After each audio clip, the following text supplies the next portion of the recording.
ICM, nós estamos no primeiro semestre de Medicina e hoje a gente vai abordar sobre um tema que basicamente vai ser a base de tudo, né? Onde vamos aprender histórias de descobertas científicas que basicamente mudaram o rumo da humanidade e da ciência também. Eu me chamo Maria Virgínia e eu estou aqui com Clara Santana, né? Com Maria Clara, com Larissa e com Vitória. E aí nós vamos falar, né, sobre o mais fascinante da ciência, né, que foi um pilar para a ciência engatinhar e criar uma história que nenhuma grande descoberta nasce por nada, né? E aí a medicina ela vai evoluir com o passar do tempo e os cientistas vão precisando desafiar o senso comum da época, né, para aprender a enxergar além do visível, que é o invisível. E aí, falando em além do invisível, a gente chega também na era dos miasmas, né, que basicamente, contextualizando o que aconteceu, era que as pessoas, por não chegarem ao invisível, apenas ter contato com o visível, acreditavam que ficavam doentes por odores, por fumaças, por cheiros muito fortes, né, ou por simplesmente estar perto de corpos apodrecendo, que normalmente tinham odores muito fortes. Então, a gente vai falar sobre esse assunto, sobre como a gente chegou no invisível, como a teoria dos miasmas caiu por terra, né?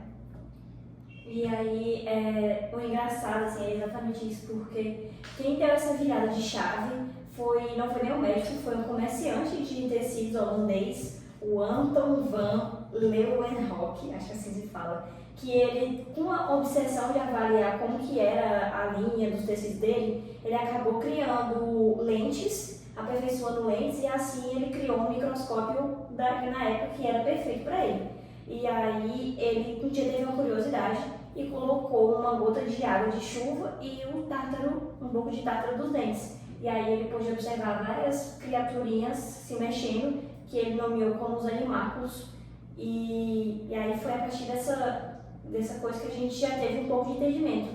E além dele também, a gente também teve o Robert Hooke, que ele teve a curiosidade de saber por que uma cortiça de árvore ela era tão leve e ela flutuava, e aí ele colocou no microscópio, e aí ele conseguiu observar várias criaturinhas também se mexendo, e foi a partir disso que ele teve assim, o pensamento de chamar elas de células. Uma coisa muito interessante da ciência é que uma coisa vai levando a outra, né? E uma das coisas que foram ótimas, assim, quando descobriram, né, a existência dos micro-organismos, foi entender que eles causavam doenças, mas também foi importante para entender como prevenir essas doenças. E uma história muito interessante dentro da imunologia é a do médico inglês Edward Jenner, que mais ou menos no século XVIII, nessa época, a varíola matava muita gente, né? E aí ele percebeu que algumas ordenhadoras de vacas, elas contraíam a versão da doença mais leve, que é a varíola bovina, e ficavam imunes à varíola humana mortal, né? E aí ele, de uma forma bem perigosa, né? Ele extraiu o pulso da ferida de uma dessas mulheres e injetou em um menino de 8 anos.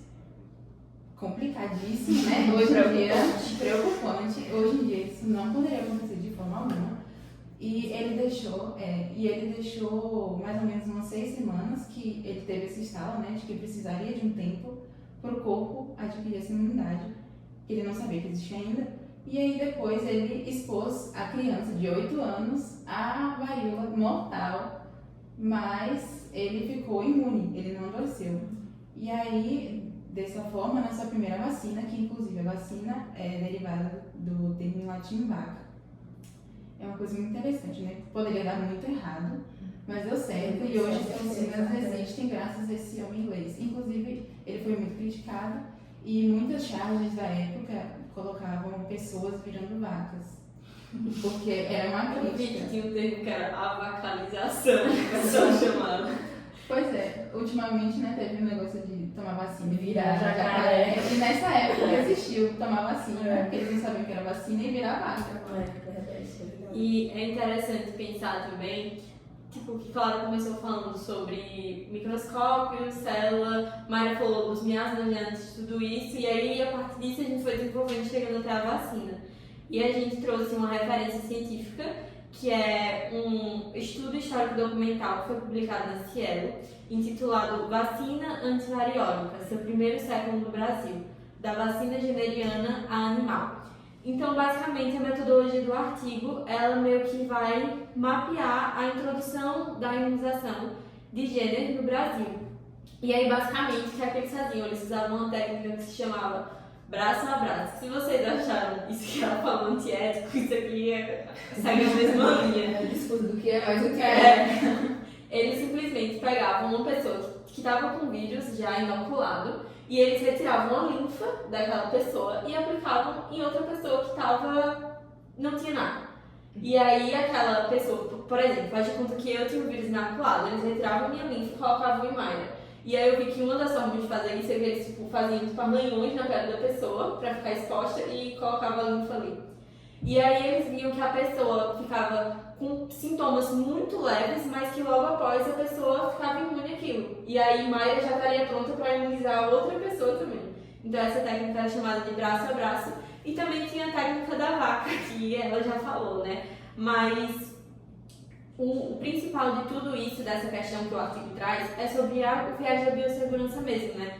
Ele vai falar que esse método, beleza, que ali ela estava imune à varíola, só que também tinha transmissão de outras doenças da época, sífilis, tuberculose. Então, ao mesmo tempo que estava tratando uma doença, estava transmitindo outras. Então, até que nível era saudável esse tipo de ação, né? Exatamente. Isso é uma perspectiva do artigo, né? Dos resultados do artigo. Ele documenta assim, há uma mudança de paradigma, né, no final do século XIX, a obsolescência desse método braço a braço, esse método generiano, e a incorporação da vacina de Pasteur, né, a vacina animal, que foi praticada sistematicamente em tecido epitelial bovino. E aí, isso também já era conduzido em um laboratório controlado. E os dados históricos comprovam que essa transição biotecnológica viabilizou a padronização de antígenos mais estáveis e livres de contaminantes humanos, o que permitiu que isso também evoluísse no contexto industrial, né? A produção industrial dessas vacinas. E para nós, do primeiro semestre de medicina, isso é importante porque a gente vê que para uma descoberta científica ganhar assim, respaldo, né, comprovar sua eficiência clínica e também ter impacto na epidemiologia, ela precisa deixar de lado esse método empírico, observacional e partir para uma comprovação, né, mais direta, para uma padronização, para incorporar o rigor da padronização laboratorial, né, seguindo regras de biossegurança e da vigilância em saúde. É aí que a gente percebe, né, realmente a transição, nesse finalzinho do nosso videocast, que a gente percebe a transição da ciência empírica para a ciência criada, baseada em fatos, né? Desde como, por exemplo, a máscara da peste, né? Antigamente, que eles acreditavam que as ervas medicinais que eram naquela máscara, ao sentir o cheiro daquelas ervas filtrando o ar dos odores, eles estariam imunes, mas muitas vezes não era isso que deixariam eles imunes e livres, né? Pra gente passar pelo microscópio, pra gente passar pela vacina, pra gente passar por uma imunização muitas vezes não muito saudável, né? Não muito crível de que vai dar certo, mas que, de certa forma, foram pequenos passos para hoje a gente criar uma ciência embasada, né? Remodelar a prática médica também. E a patologia e a morfologia, que foram basicamente reféns de hipóteses místicas, né? Como na teoria do miasma. E aí, da mesma forma, no artigo do Cielo, vai falar que no primeiro século da vacina no Brasil, vai mostrar esse impacto epidemiológico, não só alcançando os supremos do método artesanal, né, como você falou, quem falou do braço a braço mesmo, como você falou do braço a braço, em direção à padronização laboratorial dos imunológicos, também da biossegurança, né, que você falou. E é isso, e nesse finalzinho a gente quer agradecer, né, todo mundo por estar aqui, por falar, né, lindamente, citar todos os artigos de forma linda para esse projeto que a gente está fazendo com tanto carinho. E por esse debate, né, que a gente teve e aprender tudo junto, né? Vocês têm mais alguma coisa para falar?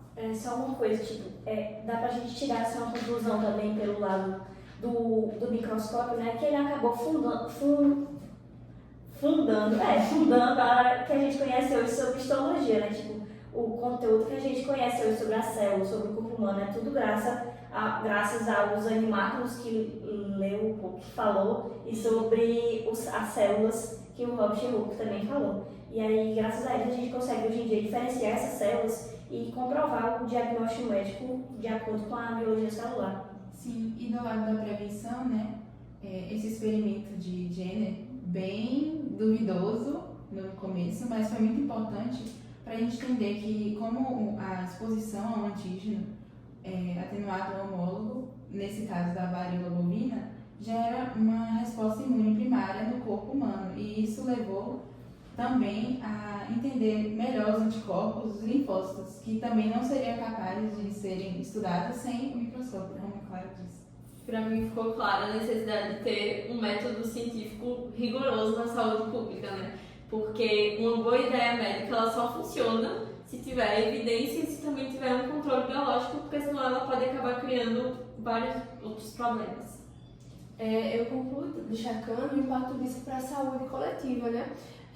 A evolução tecnológica que o artigo destaca, né? Essa transição, saindo desse modelo assim, mais empírico, né? Para uma coisa mais aprofundada, né? Uma coisa, como vou dizer, mais regrada, mais politicamente correta, né? Isso permitiu a transição para as vacinas recombinantes e as de DNA mensageiro que a gente conhece hoje, né? Então, olha só o impacto, né, que causa uma coisa de antigamente para as coisas atuais. E isso gerou o conceito de imunidade de rebanho e de erradicação de doenças, provando que o controle de surtos e o aumento da expectativa de vida global depende mais disso, né, da imunização, desse cuidado preventivo, da padronização de imunobiológicos, depende mais disso do que da intervenção hospitalar terciária, né, do que vem depois, do que no caso já seria o tratamento, né? Ou seja, mais importante é a prevenção, deixar mais isso, que é mais importante a prevenção do que o tratamento depois tardio, né? Sim. É isso, meninas. Esse foi o nosso videocast para a matéria de NCM do primeiro semestre. E muito obrigada a atenção de todos. Até a próxima.